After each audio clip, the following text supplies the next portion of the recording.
नमस्कार। मैं बीपी सिन्हा और आप सब देखना शुरू कर चुके हैं बीपी सिन्हा की चौपाल। मित्रों, वो कहते हैं ना कि होई है वही जो राम रचि राखा, का करी तर्क बढ़ा वही शाखा। कहने का मतलब है कि विधाता ने जो लिख दिया है होगा तो वही, सारा प्लॉट विधाता ही तैयार करता है। इंसान तो एक मोहरा मात्र होता है, पर इंसान इस बात को समझ नहीं पाता है। इंसान पहले तो किसी चीज को हासिल करने की जद्दोजहद करता है, और फिर जब हासिल कर लेता है तो उसे बचाने की जद्दोजहद में लग जाता है। कुछ इसी तरह का हाल दिल्ली के वर्तमान मुख्यमंत्री माननीय अरविंद केजरीवाल जी का है, जिन्होंने तमाम झूठ फरेब मक्कारी के बल पर दिल्ली की सत्ता तो हासिल कर ली, और उस सत्ता को अक्षुण्ण बनाए रखने के लिए, बरकरार रखने के लिए, सारा पावर अपने हाथ में रखने के लिए वो लगातार आज 10 वर्षों से, 11 वर्षों से यही उद्योग में लगे हुए हैं कि किस तरह सत्ता को अपनी चेरी बनाकर रखा जाए, अपने कब्जा में रखा जाए, कि कोई और इसके दावेदार ना हो सके। इसके लिए उन्होंने बड़े बड़े दिग्गजों को पार्टी से बाहर निकाल दिया, जैसे योगेंद्र यादव है, कुमार विश्वास है, प्रशांत भूषण है। इस तरह के बड़े बड़े दिग्गजों को केजरीवाल ने बाहर का रास्ता दिखा दिया। साम दाम दंड भेद चारों नीति अपना करके पार्टी पर अपनी पूरी पकड़ बना ली, और पकड़ बनाने के साथ वो किसी पर भरोसा नहीं करते। उनके खासम खास मित्र, जिसे मनीष सिसोदिया को कहा जाता है, संजय सिंह को कहा जाता है, इनके ऊपर भी केजरीवाल भरोसा नहीं करते। वो ऐसे लोगों को सेलेक्ट करते हैं जो रीढ़ विहीन हो, जिसका कोई बैकग्राउंड नहीं हो, कोई पॉलिटिकल बैकग्राउंड नहीं हो, कोई पॉलिटिकल इंपॉर्टेंस नहीं हो। ऐसे लोगों को चुन चुन करके अपने इर्द गिर्द वो बिठाते हैं और पावर से नवाज देते हैं, ताकि उन्हें पता है कि ये कुछ कर नहीं पाएंगे। जैसे दुर्गेश पाठक वगैरह जैसे लोग हैं, इस तरह के लोगों का कोई पॉलिटिकल बैकग्राउंड नहीं है, कोई इनकी क्षमता नहीं है, राजनीतिक क्षमता नहीं है। ये कुछ केजरीवाल का बिगाड़ नहीं सकते हैं। इसलिए इस तरह के लोगों को वो अपने इर्द गिर्द रखते हैं। बाकी मनीष सिसोदिया और संजय सिंह जैसे लोगों पर वो भरोसा नहीं करते हैं।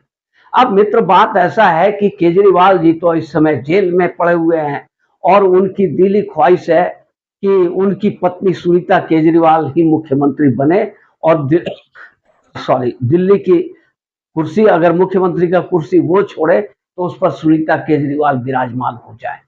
अब इससे दो फायदे होंगे केजरीवाल को। एक तो उनका इतने प्यार से, इतने चाव से बनाया गया शीश महल भी उनका बरकरार रह जाएगा, उनके पास ही रह जाएगा, और साथ में पावर भी उनके पास रह जाएगी। अब ये चीजें तो भाई केजरीवाल के मन की बातें हैं, और सब कुछ इसी हिसाब से चल भी रहा था। मैं सुनीता केजरीवाल ही सब कुछ लीड कर रही थी। अभी हरियाणा का इलेक्शन है, वहां भी सुनीता केजरीवाल लीड कर रही है।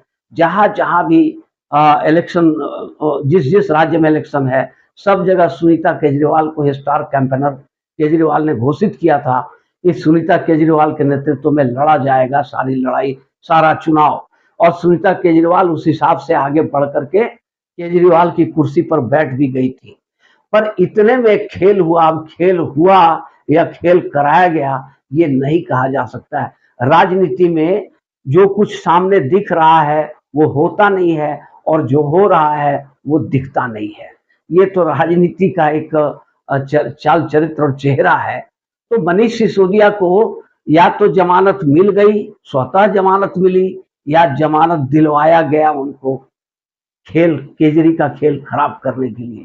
केजरीवाल अभी तक जेल में पड़े हुए हैं, और जेल से इस्तीफा देने का नाम नहीं ले रहे हैं।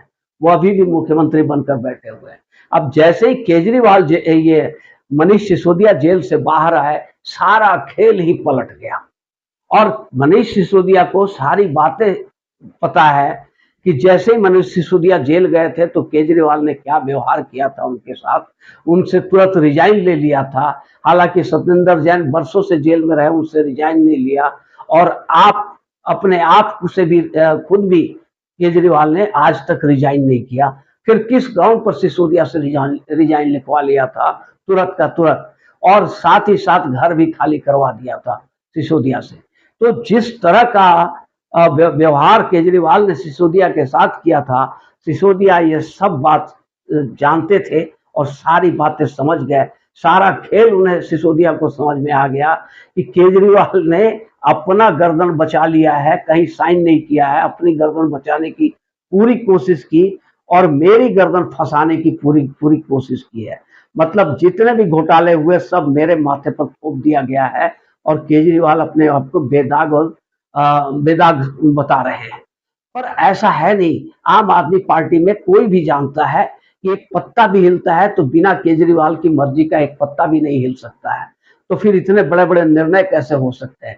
ये सब मनीष सिसोदिया ने पूरी तरह मनीष सिसोदिया को समझ में आ गया कि केजरीवाल ने मेरे ही कंधे पर रखकर बंदूक चलाई है और अपना तो काम सारा किया, पर फंसने की बारी आई तो मुझे फंसा दिया। अब मनीष सिसोदिया जब जेल से बाहर आए तो अब केजरीवाल के जो चट्टे बट्टे हैं वो न्यूज चलाने लगे कि सिसोदिया को स्वास्थ्य मंत्री बना दिया जाएगा, सिसोदिया को ये मंत्रालय दे दिया जाएगा। अरे 18 मंत्रालय सिसोदिया होल्ड करते थे और उप मुख्यमंत्री थे दिल्ली के। अब कुछ लोग कह रहे हैं कि सिसोदिया तो नंबर 2 के नेता है। तो नंबर 2 के है तो नंबर 1 कहाँ है भाई? नंबर 1 तिहाड़ में आराम फरमा रहा है, तो अभी सिसोदिया ही तो बाहर है, तो सिसोदिया ही नंबर 1 है। अब सिसोदिया भी ये सारी बातों को समझ गए, उन्होंने विद्रोह का बिगुल फूंक दिया है और अपने घर में विधायकों की बैठक बुला ली। तो ये एक बहुत बड़ा कारनामा किया सिसोदिया ने, खुला ऐलान कर दिया। अभी कल तक जो भी बैठकें हो रही थी, जो भी पार्टी मीटिंग्स, विधायकों की मीटिंग्स, वो सब शीश महल में अरविंद केजरीवाल के आवास में हो रहा था। वहां हॉल भी है, व्यवस्था भी है, सब कुछ है। बावजूद सिसोदिया ने मीटिंग कॉल की। अब ये मायने रखता है कि मीटिंग किसने कॉल की, तो मीटिंग सिसोदिया ने कॉल की। कहाँ वेन्यू क्या है मीटिंग का, तो मीटिंग का वेन्यू है सिसोदिया का घर। अब इससे क्या हुआ कि ये खुलेआम खुला जंग का ऐलान हो गया। ऐलाने जंग कर दिया मनीष सिसोदिया ने केजरीवाल के खिलाफ कि हमें सुनीता केजरीवाल की गुलामी मंजूर नहीं है। हमने आपकी गुलामी की, अब इसके बाद सुनीता केजरीवाल की गुलामी करे, फिर उसके बाद आपके बच्चों की गुलामी करे, ये मंजूर नहीं है। अब मुकाबला आर पार की हो गई है। सिसोदिया एक तरफ हो गए हैं और उनके साथ लगभग 20 विधायक विद्रोह की भूमिका में चले आए हैं। पार्टी में जबरदस्त उथल पुथल मचा हुआ है। पार्टी विधायक और कॉरपोरेटर ये समझ नहीं पा रहे हैं कि किसकी मीटिंग में जाएं और किसके मीटिंग में ना जाएं। एक तरफ मनीष सिसोदिया है तो दूसरी तरफ संजय सिंह है, तीसरी तरफ दुर्गेश पाठक है, सुनीता केजरीवाल है, आतिशी मारलेना है, सौरभ भारद्वाज है। अब विधायक चक्कर गिननी बन चुके हैं कि किसके पास जाएं और किसके पास नहीं जाएं, किसके पास जाना उचित होगा, किसके पास नहीं जाना उचित होगा। ये चीजें विधायकों को समझ में नहीं आ रहे, विधायक टोटली कंफ्यूज हैं। और लेकिन मनीष सिसोदिया ने जो खुला ऐलान जंग किया है उसमें बहुत सारे विधायकों का साथ भी उन्हें मिला है, क्योंकि पार्टी पर केजरीवाल से ज्यादा पकड़ मनीष सिसोदिया का है। मनीष विधायकों के साथ, कॉरपोरेटरों के साथ मनीष सिसोदिया का संबंध ज्यादा नजदीकी, ज्यादा करीबी है। इसलिए अब ऐसा लगता है कि केजरीवाल की चला चली की बेला हो गई हो, इस्तीफा दे चाहे नहीं दे, उन्हें सत्ता से बर्खास्त कर देंगे मनीष सिसोदिया। और ये जो विद्रोह की चिंगारी भड़की है, ये जब अपने उरूज पर आएगी तो आप देखोगे केजरीवाल की कहानी खत्म हो गई, किस्सा केजरी की समाप्त हो गई और एक नई कहानी मनीष सिसोदिया की शुरू हो गई दिल्ली के मुख्यमंत्री के रूप में, जिसका संबंध केंद्र से भी मधुर है और जिसका संबंध सारे राजनीतिक पार्टियों से मधुर होगा। साथियों, ये वीडियो अगर अच्छी लगी हो तो एक लाइक और चैनल को सब्सक्राइब जरूर कर देंगे। धन्यवाद।